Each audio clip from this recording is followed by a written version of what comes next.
Քանի որ երեկվա ռեպորտաժը հանրային հեռուստաընկերության եթերում բավականին երկար էր, մի երկու հանգամանք էլ էլի նշում։ Ի վերջո էությունը ինչումն է տնտեսական բնույթի այսպես կոչված մեղադրանքների, որոնք ինչպես նշեցի, ըստ Վճռաբեկ դատարանի մեկը ընդհանրապես գոյություն չունի, մեկը այն աստիճան գոյություն ունենալու իրավունք չուներ, ըստ Վճռաբեկ դատարանի, որ չպետք է գար դատարան։ Պատկերացրեք, դուք ունեք աշխատողներ։ Դուք ղեկավարում եք մի ընկերություն, որտեղ ունեք աշխատողներ։ Այդ աշխատողները, բացի ձեր աշխատողը հանդիսանալուց, ունեն զուգահեռաբար իրենց մեկ այլ ընկերություն, որտեղ հենց իրենք են հիմնադիր, իրենց ընտանիքի անդամներն են հիմնադիր եւ իրենք բիզնեսով են զբաղվում։ Դուք պետք է այդ անձանց, այդ առանձին բիզնեսի գործունեության ընթացքում, շրջանակներում որևէ մի գործողության համար պատասխանատվություն կրեք, որևէ ձևով։ Ըստ քննչականի եւ դատախազության ստացվում է, ես իր անմեղության կանխավարկածնել եմ հարգում, խնդրում եմ որևէ կերպ բացասական դա չընդունեք։ Նախկինում արտակարգ իրավիճակների նախարարի պաշտոնը զբաղեցրած պարոն Փիլոյանի նկատմամբ երբ մեղադրանք առաջադրվեց, զուգահեռաբար պետք է նաեւ Նիկոլ Փաշինյանի նկատմամբ մեղադրանք առաջադրվեր, քանի որ իր վերադասը հանդիսանում է Նիկոլ Փաշինյանը։ Ըստ մեղադրանքի ասում են, որ նախկինում նախարարի պաշտոնը զբաղեցրած պարոն Փիլոյանը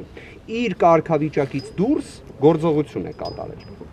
Բայց դեպքում ինչի իր վերադասին մեղադրանք չեն առաջադրում։ Ասեմ ինչի, որտեղ պետք է լինի ենթադրյալ առնչություն, ինչ որ կապ պետք է լինի։ Այս գործով դատարանները մշտապես ընդգծել են, որ ընդհանրապես որևէ կապ դրա շրջանակներում չկա։ Հիմա լավ այլ օրինակ էլ բերեմ։ Պատկերացրեք մի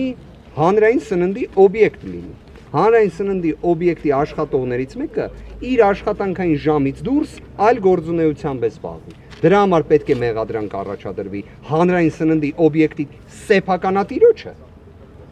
Սա է այս ամբողջ մեղադրանքի էությունը, իսկ թե ընդհանրապես դա արդյոք հիմնավոր է։ Արդյոք դրա մեջ որևէ մի նշույլ ողջամտության կա թե ոչ, հենց հիմա պնդեն։ Ընդհանրապես չկա, ընդհանրապես գոյություն չունի։ Պարզապես հայտնի մանիպուլյացիոն գործիքների շրջանակներում փորձել են ինչ-որ թվերը ուռճացնելով ներկայացնել, որ իբրև տեսեք այսպիսի գումարների մասին է խոսքը, որ պատկերացնեք միայն այդ իրենց վկայակոչած գումարների տասնապատիկ Սամվել Կարապետյանը որպես բարեգործություն կատարել է Հայաստանի Հանրապետությունում եւ Արցախի Հանրապետությունում։ Կներեք նույնիսկ տասնապատիկից էլ ավել թիվ կարող եմ ասել։ Դա միայն բարեգործություն է։ Մենք խոսում ենք Forbes-ի ցուցակում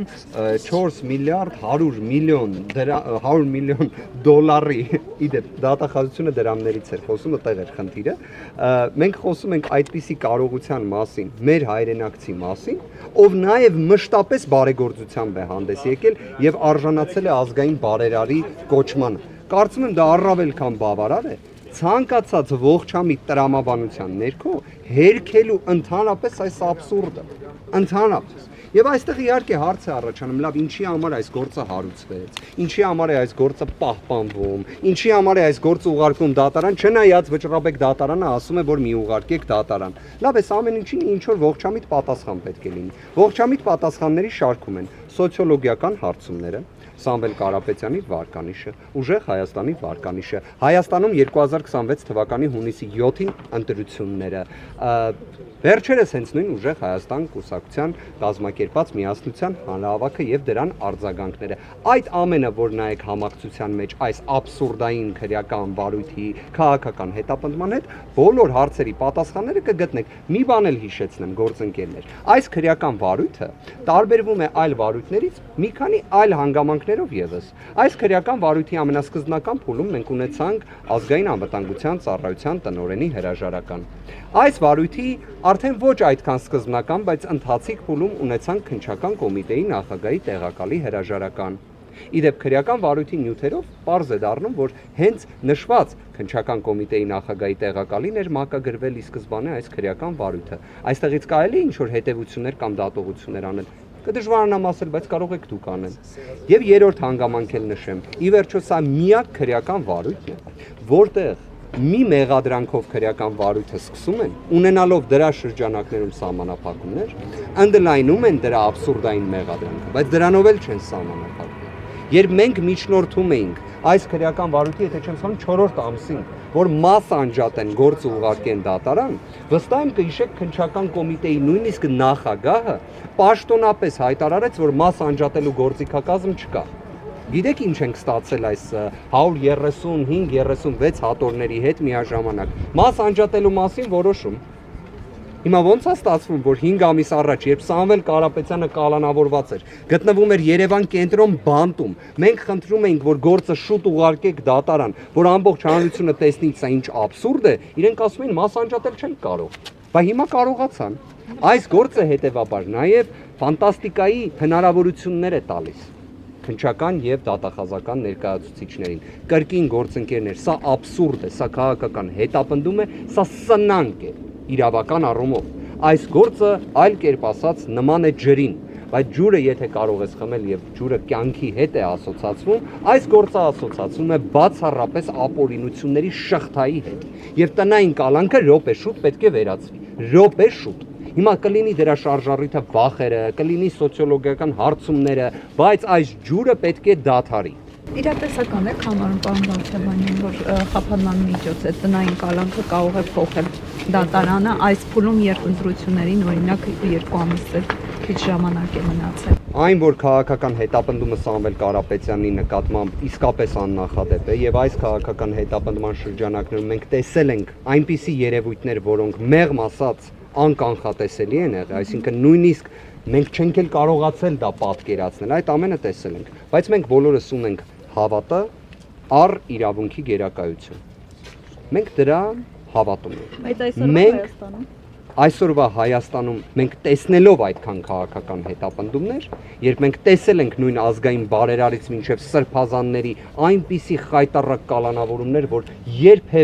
երբևէ ոչ մեկ չէր պատկերացնի, բայց մենք այո հավատում ենք, որ իրավունքը պետք է գերակայի, որովհետև իրավունքը հաճախ հենց գերակայում է, արդարությունը հաճախ հաղթում է ամենաանհավանական իրավիճակներում, ամենաանհավանական։ Վաղվա նիստը դրամբաց է լինելու Այո։ Իսկ մնացածը Կարապետյանի դիրքորոշումն այս ամենի ինչպիսին է եւ արդյոք հավատում է, որ արդարադատություն կա Հայաստանում։ Սամվել Կարապետյանը ընդհանրապես նույնիսկ իրավիճակներում այնպիսի, երբ մենք չենք պատկերացնում ինչ կարող ենք իրեն ասել, ինքը միշտ ժպիտը դեմքին ասում էր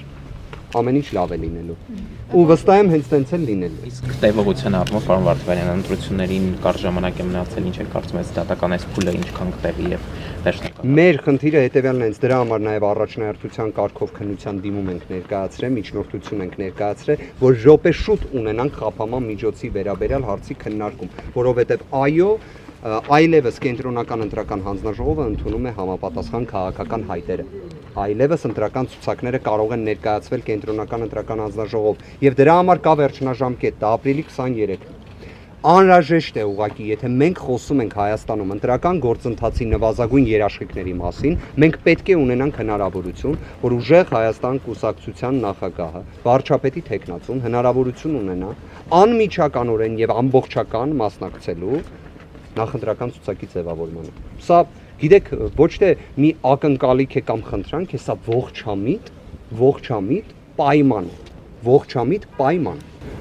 Պարոն Վարդևանյան, դուք նշում եք, որ Սամվել Կարապետյանի տնային կալանքը ոչնչով չի զիջում բանտային կալանքին։ Մի քանի կետով կնշեք ինչու։ Տեսակցությունների սահմանափակումները, որոնք առավել ինտենսիվ են եղել եւ միայն վերջերս Վերաքննիչ հակակոռուպցիոն դատարանի, այսինքն վերջերս ասելով մոտ 10 օր առաջ Վերաքննիչ հակակոռուպցիոն դատարանը որոշակիորեն մեղմեց տեսակցությունների սահմանափակումը, բայց այն բոլոր դեպքերում պահպանվում է։ Այսինքն այն ռեժիմը սահմանափակումների, որոնք կիրառված են, առավել քան խիստ են։ Եվ այստեղ մի կարևոր հանգամանք էլ կա։ Մենք պետք է նայենք տնային կալանքի նաև որպես խափանման միջոցի էությանը կոնկրետ անձի նկատմամբ։ Այստեղ մենք խոսում ենք